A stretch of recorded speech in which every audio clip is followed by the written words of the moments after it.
반갑습니다. 김영무의 장자미학 편듣기 그 21번째 시간입니다.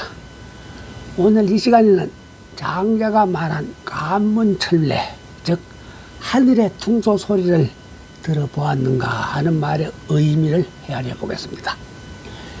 노장자는 시종 일관하여 아주 단호한 태도로 인공미를 부정하려 들다시피 했습니다.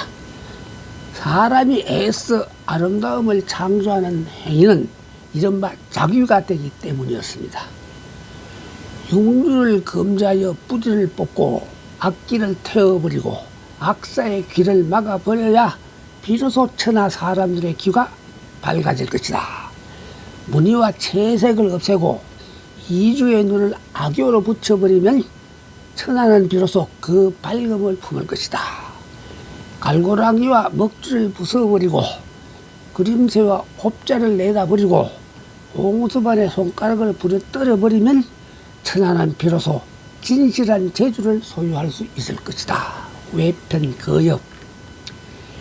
육률이란 아시다시피 중국, 한국, 일본 등의 음악에서 한 옥타브의 음령을 12로 나눴을 때 봉의 울음을 상징하는 양성에 속하는 6가지의 소리, 즉 황종, 태주, 호선, 유빈, 이칙, 무역을 말하지만 여기서는 그냥 인위적인 음악 전체를 말한다고 볼 수 있겠습니다.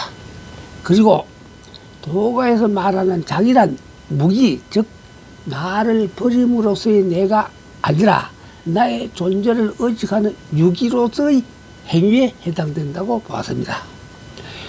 그리고 유기로서는 아예 도의 경지에 진입할 수가 없고 도의 진입이 불가능해지면 지락을 얻을 수가 없다는 논리로 귀결이 되고 있었습니다. 무의하면 종지하고 소박하여 천하에 이보다 더 아름다울 것이 없다.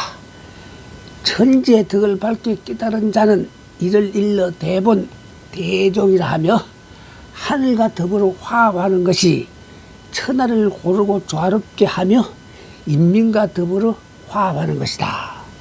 이처럼 인민과 화합하는 것을 일락이라 하고 하늘과 더불어 화합하는 것을 천락이라 말한다. 장자, 천도.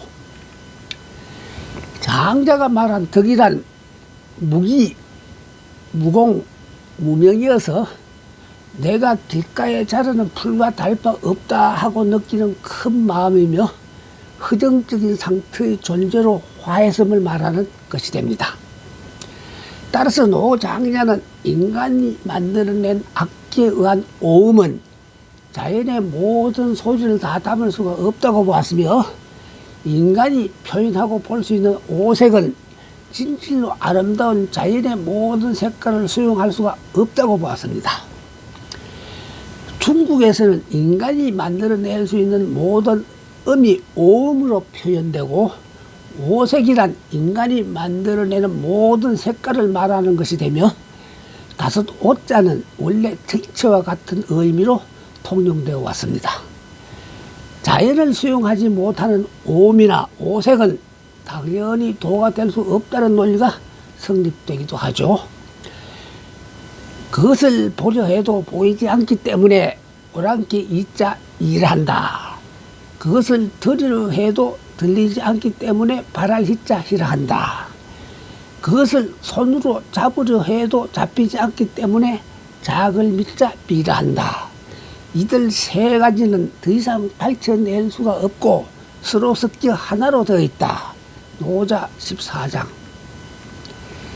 이렇듯이 노자는 도의 속성인 자연에 우리 눈으로는 도저히 볼 수가 없는 이라는 가상의 존재를 설정하려 들었고 우리 몸의 귀로는 도저히 들을 수가 없는 희라는 가상의 소리를 설정하려 들었을 뿐만 아니라 우리 몸으로는 도저히 느낄 수가 없는 미라는 무엇도 설정하려 들었습니다.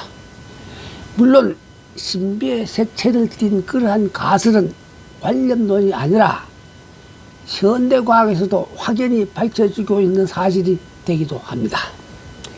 이를테면 무수한 소리들이 존재하겠지만 인간의 귀가 들을 수 있는 소리의 한계는 대개 20Hz에서 20kHz까지 불과하고 사문식의 광선이 모여지고 보면 인간의 눈에는 백색으로 보이는데 사문의 색채가 합해지면 묵으로 드러나기도 하며 발에 알맞은 신발의 존재는 거의 의식하지도 못하는 사실 등도 의심할 수 없는 일이니 할 수 있는 말이 됩니다.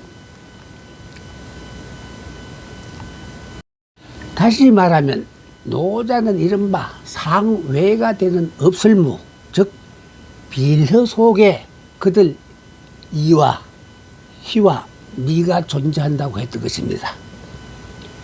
미학적으로 정리해보자면 진정한 아름다움은 인간의 감각이 미치지 못하는 영역에도 존재하고 있다는 결론이 되기도 합니다. 이와 같은 결론은 바로 길도며 거물현이라는 개념 속에 진정한 아름다움이 존재하고 있다 하는 뜻이 되기도 하는데 이른바 여백미나 유현미나 장미 등의 개념에 해당되는 논리가 되기도 합니다. 또는 아름다운 미가 초이성적 심려 영역 속에 잠재져 있다는 논리가 성립되기도 하죠. 남각의 장이라는 사람이 책상에 기대 앉아 하늘을 우러러 긴 한숨을 내쉬는데 멍한 모습이 마치 자신을 잃어버린 것 같았다. 제자가 되는 안성자유가 그 앞에 서 있다가 말했다. 어찌된 일입니까? 몸은 마치 마른 고목과 같고 마음은 꼭 불 꺼진 재처럼 되시다니요. 지금 선생님의 모습은 어제의 선생님이 아닌 것 같습니다. 자기가 말했다. 은하, 참 훌륭하구나. 그런 질문을 하다니. 지금 나는 내 몸을 잃었다. 너는 그것을 알겠느냐? 너는 아마 사람의 피리 소리는 듣지만 땅의 퉁소 소리는 듣지 못하고 땅의 퉁소 소리는 듣지만 하늘의 퉁소 소리는 듣지 못할 것이다. 자유가 그 방수지 궁금합니다 하고 말했다. 자기가 일러주었다. 우주가 키를 내뿜는 호흡을 바람이라 한다. 때로는 가만히 있다가 한번 터지면 땅의 모든 틈새에서 소리친다. 너만이 저 요요한 소리를 듣지 못하느냐?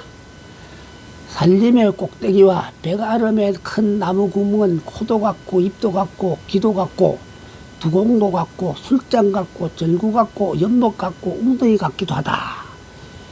물 부짖는 소리, 시윗 소리, 꾸짖는 소리, 물 마시는 소리, 울부짖는 소리, 흐느끼는 소리, 동굴의 새 울음소리 앞에서 울면 뒤에 화합하며 운다. 산들 바람은 가볍게 화합하고 회오리 바람은 크게 화답하다가 사나운 바람이 자면 모든 구멍들은 고요하게 된다. 그런데 너 혼자만 만물이 저마다 운행하는 소리를 듣지 못한단 말인가?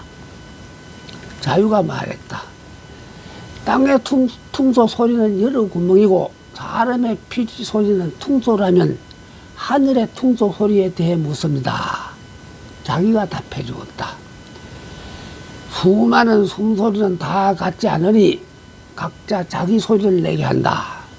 모두 자기 소리를 낸다면 성내는 자는 그 누구일까? 장자재물론. 자기라는 위인은 초나라의 현자로 성 밖의 남쪽에 살았다 하여 남각이라는 호가 붙어졌으며 한마디로 그는 허심한 인물이었습니다. 자기가 제자인 자유에게 들려준 이야기에서 만물은 평등하다는 제물론의 뜻이 드러나고 있습니다. 만물의 평등을 체득하기 위해서는 나를 버림이 되는 상하가 필수적이 됩니다. 나를 고집하는 한 나와 만물이 하나가 될 수 없다는 뜻입니다. 여기서 자기의 몸이 마치 마른 나무 가지 같고 하는 표현도 미학적인 묘사임을 간과해서는 안 될 일이 됩니다. 동양화에서 고목을 즐겨 그리는 의미와 동일한 것이라 볼 수 있는 일이 됩니다. 이를테면 고목이란 형상에는 봄을 기다리는 애틋함이 숨겨져 있는데 그 애틋한 그리움을 장미로 풀이할 수도 있는 것입니다. 달리 말하면 여백의 미와 같은 것이 됩니다. 우화 속에서 피리가 오상아, 즉 나는 나를 잊었음을 깨닫도록 해줍니다. 피리의 속은 흑옹입니다. 흑옹은 구멍입니다. 빈 구멍으로 소리를 내는 피리는 오상아의 모습이 됩니다. 나를 잃어버린 모습이 속이 비어있는 소리를 내는 하늘 피리와 같습니다.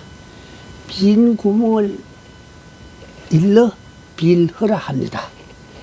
천례로 표현된 하늘의 퉁소 소리는 절대 평등이요 자유의 뜻이 됩니다. 노자는 도가 풀무지를 한다 하는 말을 했고 장자는 이처럼 도가 피를 분다고 했습니다. 공자가 말했다. 내가 일찍이 초나라에 사신으로 간 일이 있었는데 가는 길에 돼지 새끼를 보았습니다. 그들은 죽은 어미의 젖을 빨고 있었습니다. 잠깐 있으니 놀란 듯 모두 어미를 버리고 달아나 버렸습니다. 자기를 돌봐주지도 않고 동료의 체온을 못 느꼈기 때문일 것입니다. 새끼들이 어미를 사랑한 것은 그 형, 즉 육체가 아니라 그 육체를 부렸던 덕, 즉 정신을 사랑한 것입니다. 전장에서 죽으면 장사 지낼 때 무력을 사용하는 운삽을 서지 않습니다. 발 뒤꿈치가 잘린 자에게 신발은 아낌을 받지 못합니다. 장자 덕충부. 이 우화에서 돼지 새끼는 죽은 어미의 젖을 빨면서 지각을 통해 오히려 지각이 도달할 수 없는 그 형상을 부리는 생명의 유무까지 투지했다는 내용이 됩니다. 예술가들도 그 투시력이나 상상력을 통해 대상의 본질과 의미를 알 수가 있다는 뜻이 되기도 합니다. 예술가들은 앞에서 말한 보이지 않는 이와 들리지 않는 희와 잡히지 않는 미를 보고 듣고 만질 수 있는 능력이 있어야 한다는 뜻이 되기도 합니다.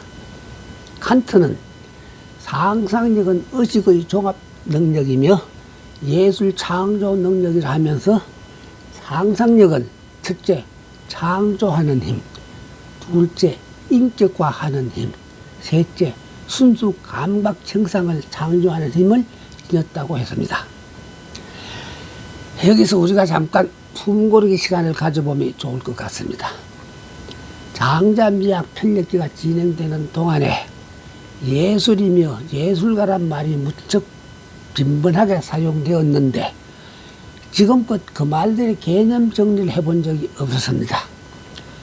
물론 그 낱말을 모를 사람이 없을 테지만 이참에 그 개념 정리를 다시 한번 해보는 것도 좋을 것 같다는 생각이 문득 들었습니다.